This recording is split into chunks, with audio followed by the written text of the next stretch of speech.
Hey guys, what's going on? I want to try and zip through this Harbinger commentary really quick, even though I have a really busy day on my hands while it's still fresh for you guys since you watched the one without commentary last night or today or whatever.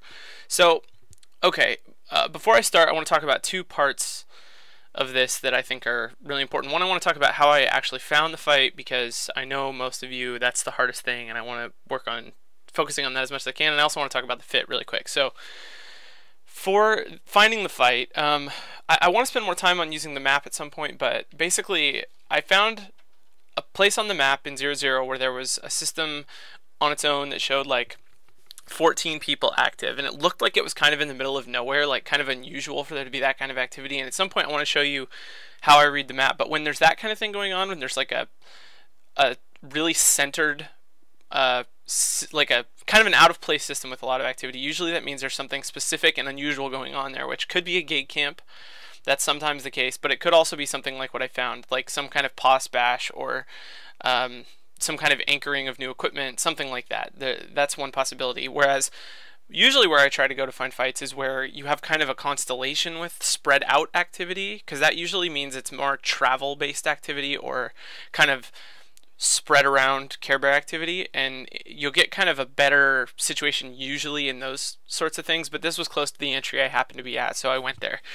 And what happened was I jumped into the system, and there's like 12 people or whatever you see in local when I jump in. And when I first hit the scanner, there's like all the bombers in the Tengu on scan, and then they immediately disappeared. So that just says either to me they warped to a POS, which is less likely in a way since it's kind of in the middle of nowhere. More likely they all just cloaked up. And then I look around the system, I find a piece of equipment that's onlining and just assume that they're associated with that in some way, even though I don't know how those mechanics work. So I really just warped to that thing and sat there. I sat at the gate for maybe 90 seconds first to see if anything changed, and then I just warped to the onlining TCU and sat at it until they decided they needed to move me out of the way. So that's how I found the fight. I'll leave that at that, but I'll hopefully get back to... I'll hopefully focus on that more as much as I can in the future. The fit is bad. That's the easiest way to put it, but it comes from something that I think makes sense, which is that I was fiddling around with an Astarte fit yesterday and got excited about the idea of, since everyone's fitting a lot of like 2 gyro, 2 tracking enhancer hurricanes, and hacks that are sort of similar, since there's a lot of this kind of battle cruiser thing going on, I kind of took it to the next sensible step, which is something really good at killing those. So the idea with the harb is it has 2 nanos. Actually, in its first incarnation, had 2 nanos and an overdrive. And the idea, it's faster than hurricanes and drakes by quite a bit, and it has 3 heat sinks, or at least it did. When I lost it, it didn't, because I ended up switching it, which is why it's bad. But it had 3 heat sinks. The idea was that I would have conflag and I would kill other battle cruisers by being faster than them and doing billions of damage to shields, which is why I have the scram instead of a long point, because I don't want to fight them at range. I want to get close where I'm at an advantage. The thing is, though, the harb's really not great for that, because it doesn't do, like, I think I'd be better off in a blaster ship in a way if that's what I want to do, like a Brutix or something, or a Myrmidon, but Myrmidon's not great. Anyway, that's the idea with the fit. That's why there's a scram on it. I mean, really there's a scram on it because I couldn't figure out how to get the CPU to work with the damage control and 3 heat sinks and a long point, and I ended up fiddling with it and then ending up with this, which is terrible. But it's still fine. It's not awful. It does a lot of damage. It's pretty fast for a harb. It projects damage well. Anyway, I'll leave that there too. It's not amazing. Don't worry about it too much. Anyway, I'm gonna start the footage now. Oh man, here we go. So the fight that was really fascinating to me, of course you can see me in Corp chat talking about how I'm having such a ball even though I'm not actually fighting anything. And even though the result wasn't great here, I thought that all the decisions related to ranges that I warped at, related to when I chose to engage and when I chose to not engage, they're all pretty interesting. So anyway, hopefully this time right, I'm coming out of warp right now, sitting on the TCU, and I turned fraps off because I actually didn't think they'd engage. But I turned it on the second that the Tengu decloaks. But it's an interesting fight, right? I mean, I can't engage it very well. I can't even take the Tengu 1v1, I don't think. I actually kind of wish I would have tried that the one time I got him isolated away from the bombers, but I don't like my chances against the Tengu. The speed really came into play here. I was able to burn out of the Tengu web, which is really nice. But yeah, here, this is the worst scenario. The bombers are actually really terrible for me, being shield extended. My SIG is enormous, and and I don't have tons of HP, so they really do damage really well. But the nice thing with bombers is usually they're not going to be very aggressive about tackle. They're going to be very scared. A lot of them might not even have tackle, especially because they're coming to shoot at some structure potentially. And so I just escape, which is great. And then here I warp to 0 at the gate, which is fine. If for some reason something follows me, which I don't necessarily think that they will, but if something does follow me, I should have enough time to de-aggro and jump through the gate after the time I've spent warping and the time it would take them to lock me and kind of get organized and put DPS back on me. So that's sort of why I warp to the gate. It gives me an exit.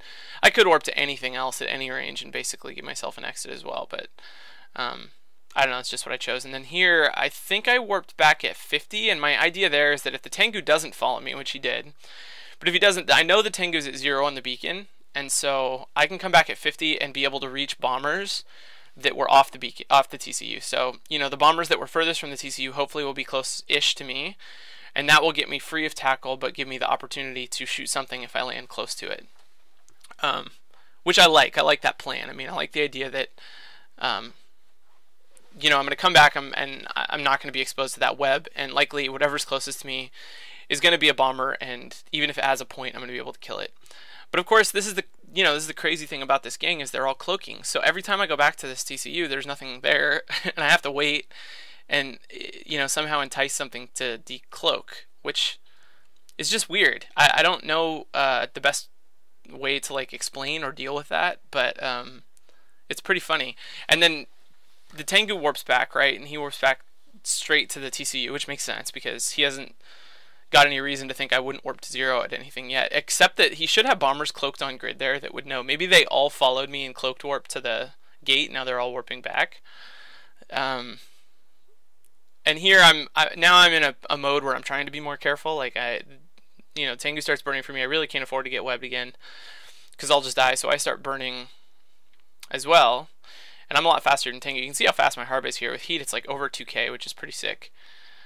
And so he like gives up and cloaks, which I thought was really strange. But that's really fun too, because now I have to keep track of where that is, because the next thing that happens is this bomber decloaks at the TCU. And I don't know if that might have been really smart of them to try to use the cloaked Tengu to peel me as I come in for this hound. I'm not exactly sure what they were planning there by decloaking this hound, but I like it. I mean, I think that they're doing a good job of baiting me back into the fight. And then, yes, the Tengu decloaks, and his plan is to tackle me on my way back towards the TCU.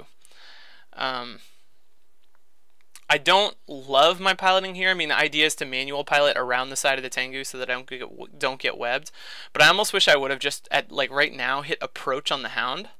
I've already missed the Tengu web for the most part, and if I choose to align to this thing, which is totally fine because it gives me the chance to warp, but from this range, I'm not going to hit very much, and my tracking isn't going to be great either.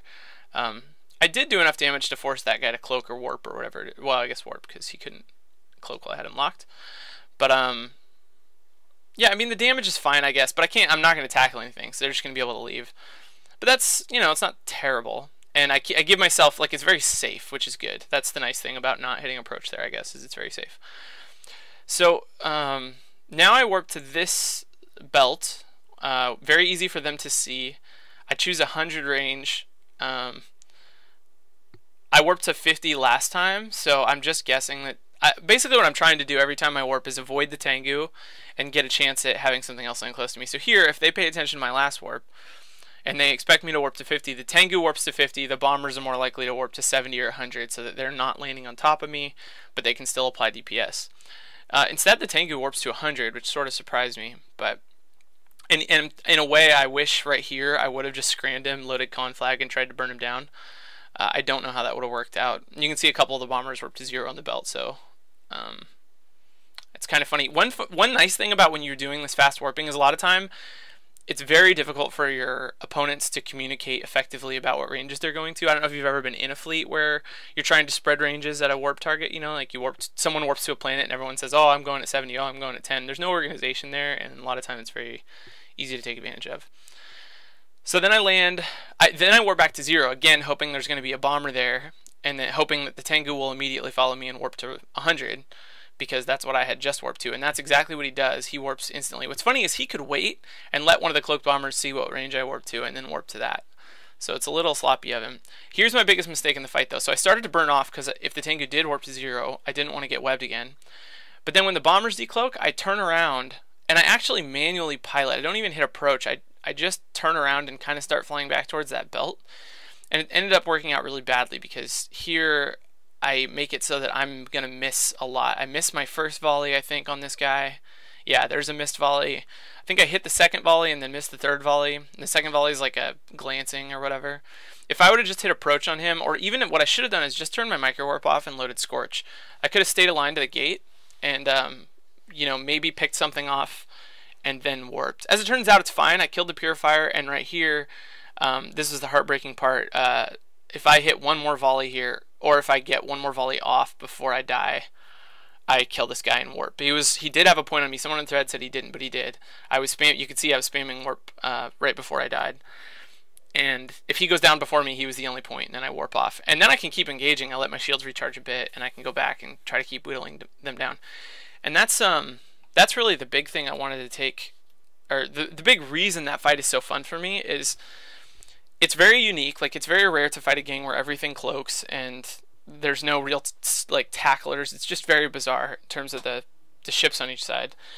And then on top of that, it's a fight where I had one result, but I feel like with just slight changes, you know, slightly different decisions, different range warps, different timings, different decisions in terms of manual piloting, I could have a completely different result. I could have easily died the first time I went onto that grid without killing anything at all.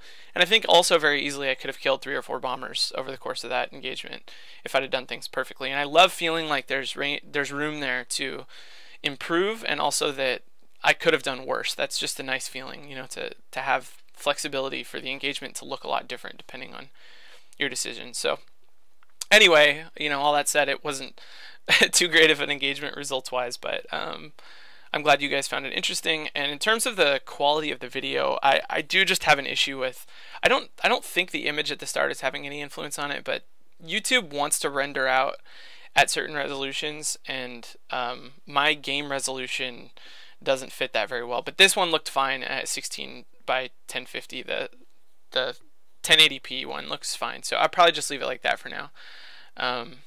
Anyway, thanks for watching. Hopefully more stuff soon. I got tons of donations this week. I'm trying to fly all the ships you guys give me and end up getting footage in them. But yeah, good luck. I know some of you are out having a lot of success, and that's awesome. See you next time.